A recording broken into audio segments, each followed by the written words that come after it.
What's good, everybody? It's the Clown with Cap Show. Who is the greatest duo in NBA history? This is an easy choice for me. No, it's not Jordan and Scottie Pippen. No, it's not Steph Curry and Klay Thompson or Tim Duncan and Tony Parker. This is easiest, the best duo ever. Shaquille O'Neal and Kobe Bryant, aka the Black Mamba. What we saw from these two was pure domination. Look, Shaq and Kobe, imagine if they would have played their whole careers together. We're talking not just a three-peat here. We're talking, I think, honestly, it might sound crazy, but I think they would have won 10 NBA championships. I really do. They were that dominant, and I just think the feud between them kind of got in between them at the end of their career in LA to where it was like, hey, we got to go our separate ways. You know, Kobe wanted to be the alpha and Shaq wanted to be the alpha, but truly, who was the alpha from the jump? It was Shaquille O'Neal. I mean, we go to their NBA finals. They three-peated together 2000, 2001, and 2002. Let's understand that Shaq averaged about 36 points a game, 15 boards a game, 3 assists in a game, dude, in these NBA finals. To average it all out. Dude, Shaq was a threat. He was a diesel. He was a beast, dude. And Shaq, if he really would have dedicated his whole life to the NBA and really worked hard, because we heard Kobe before he passed, rest in peace to the great Kobe Bryant. Before he passed, he came out and said, look, Shaq didn't have that worth ethic. He didn't, dude. He would just show up to the gym and he was such a force. He didn't really have to put in that hard work. Just think if Shaq was definitely dominant, dude. Put in the work day in and day out, dude. Like, Shaq would have been the greatest NBA player ever. I do think Shaquille O'Neal is the greatest threat in NBA history. The greatest. You cannot stop him. There's nothing to stop him. There are a lot of guys like that. I'm not saying Shaq's the GOAT. He's not the GOAT. I just think he's the most dominant player to ever play the game. I really do. What Shaq did, dude, it was unreal. But obviously, you know, they didn't do it without some good role players like Derek Fisher. He's a great role player. Rick Fox, another role player. Tyronn Lue, Robert Horry. Not to mention, dude, shout out to Robert Horry. Seven championships in his career. What a career Robert Horry was.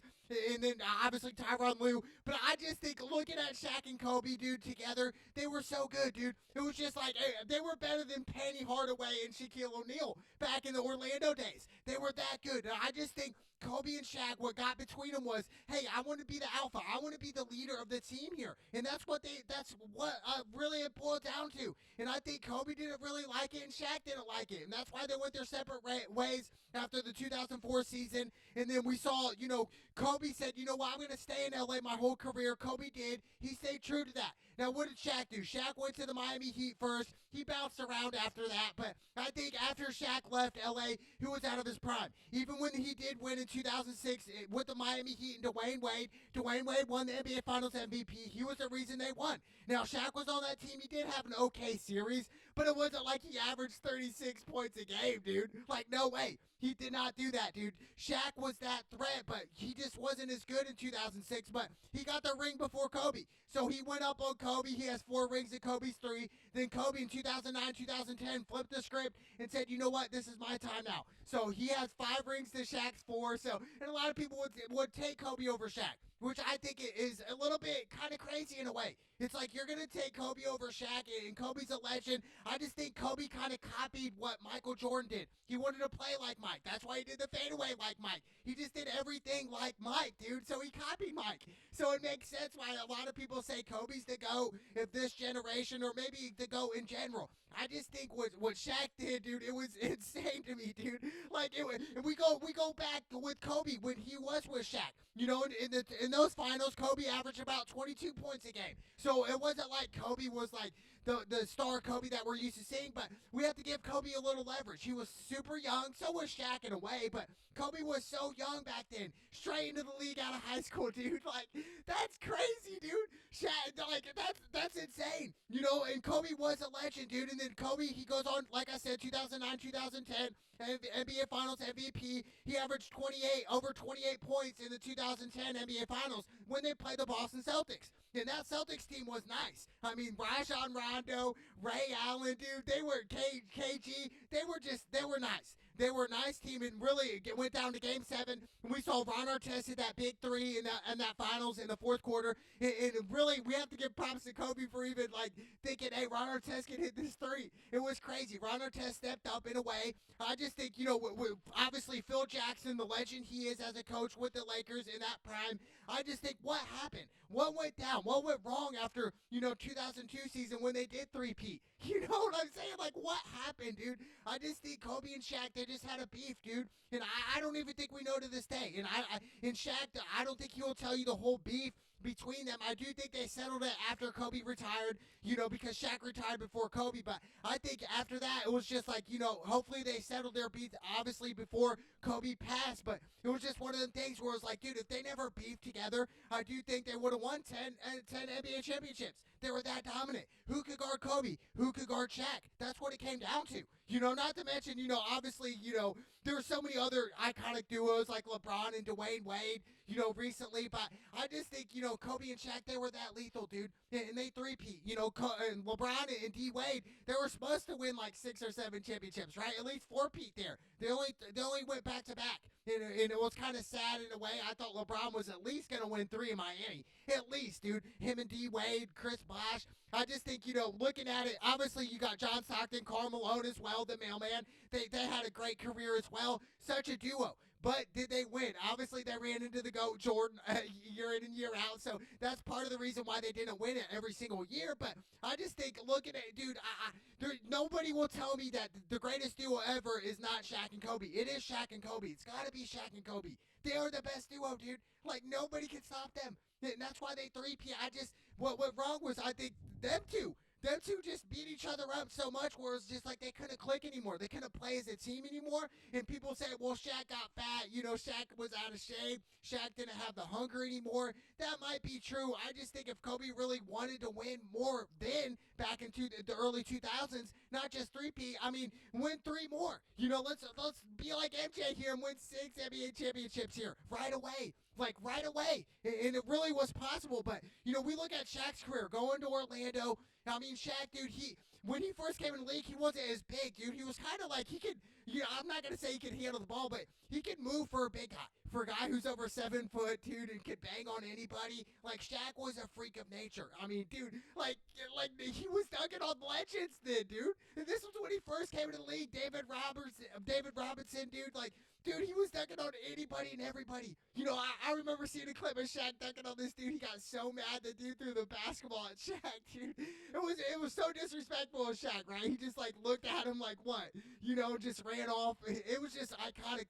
And then we see the oop from Kobe to Shaq. It's amazing, dude. That was just Showtime Lakers. That was prime Los Angeles Lakers. Then we look at Lakers present day. Obviously with LeBron, they did win in 2020. It's crazy. Each decade they've won. Back in 2000, 2010, 2020. Will they win in 2030? It's a long shot. I just think the Lakers now, they definitely need to get people for LeBron. They have to do it. And I think LeBron, his thing is to go back to Cleveland. That's what I want LeBron to do. But, for the Lakers, back in the day, dude, nothing will top that. We even bring up, the series against the Sacramento Kings. And the Kings really had him there. And then we saw Robert Horry hit that big 3 on the Kings. And I think that's really what set it off. And I really do. I think the Kings, they were nice. They had Mike Bibby, Peja, dude, they were cool then. They were so nice, and I honestly, for a minute there, I was like, wow, dude, the Lakers could really get upset to the Sacramento Kings. And the Kings, a couple missed plays here and there. And like I said, the Robert Horry 3 to really ice the game, to win the game there. I think that was Game 5 or Game 6. If I recall, but it was just iconic, dude. So many great legends, right? And we go to the San Antonio Spurs. They were a great dynasty team with Tim Duncan, Tony Parker, Manu Ginobili. They were great. They were great, but they couldn't even beat the early 2000s Lakers. They couldn't, dude. They couldn't touch them, dude. And then when Shaq left, that's when the Lakers kind of started to fall. Obviously, then Kobe ended up winning a couple, years later, about 4 or 5 years later. I just think, if they would have stayed, what happened, right? We could do a lot of what ifs, what you know what I'm saying? But it happened, and it was just a great time. It was a great time for the NBA, and I'm not saying the NBA is not a great time right now. It's just, I think it's a little different, a little bit softer than what it was back then. Just imagine if Shaq and Kobe were in their prime right now playing today, dude. Just think how many points Shaq would average in today's game, dude. Shaq would be averaging like 55 points a game. Same thing with Kobe. Kobe would be averaging like 50 or 60 points. And that's really what it would come down to. It would come down to Shaq and Kobe. They're going to put up 50 to 60 on average every night whenever they want, and they're going to win championships. I think that's what they would do in today's game, dude. It's just so soft now. Or I could go the vice versa and say, well, they would call fouls on Shaq. They would foul him a lot, make him shoot free throws. Obviously, Shaq was a terrible free throw shooter. It was embarrassing. But I just think, looking at it from a bigger picture, this is the best duo in history. It's better than MJ and Scottie Pippen. I wouldn't even call that a duo, dude. Scottie Pippen was a role player, okay? These guys aren't role players. Shaq and Kobe are not role players. They're superstars, okay? Like, they're superstars. They're legends of the sport, so hats off to them, but definitely the best duo ever, dude, to ever play the NBA, dude. We could even go rivals, yes, they were once rivals. We could go back in the day when Bird and Magic were playing. They set it all back in the 80s. That would have been a great time, right? I just think now the game's so different now, and I think for the big man, including Shaq, I think, it's going away from that right now.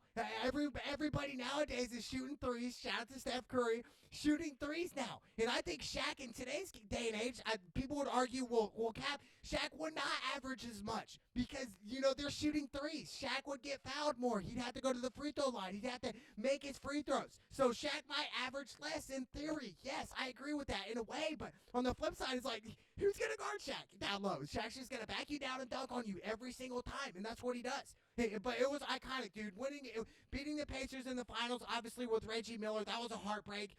My Pacers lost, but, Reggie Miller, another legend. But, Shaq and Kobe, they'll live forever. Rest in peace, Kobe. I think Shaq, man, he's a good guy now. Look at where he's gone, with his career after basketball. I think Shaq is such a genuine guy. We see him always buying stuff for people in need, dude. It's awesome, dude. And Shaq, I think he's one of the most humble superstars that we've ever seen play, ever seen do it, dude, after his career. So it's awesome, dude. But Shaq and Kobe, man, they took off. Nobody will ever tell me that nobody was better than them because they were the best duo ever. And not to mention Shaq, dude. Let's look at it. 15-time All-Star. Kobe was an 18-time All-Star. Kobe over 33,000 points in his career. Shaq over 28,000 points. So obviously Kobe was a better scorer than Shaq. We know that. Boards over 13,000 boards for Shaq. Shaq was an animal. Over 7,000 boards for Kobe. Assists, Kobe, this does surprise me. Over 6,306 assists in his career,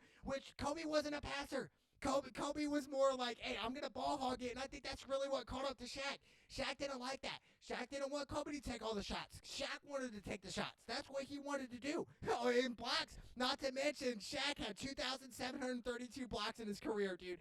Crazy. Shaq was just a freak in nature. He was an animal, a different breed. It was crazy. But, I mean, both these guys, they were such superstars where they clicked for a little bit and then they kind of phased out. So I just think if they would have clicked their whole career, there's no telling what will happen. So shout out to Shaq and Kobe, the best duo in NBA history, baby. It's the Clown with Cam show. Let's go!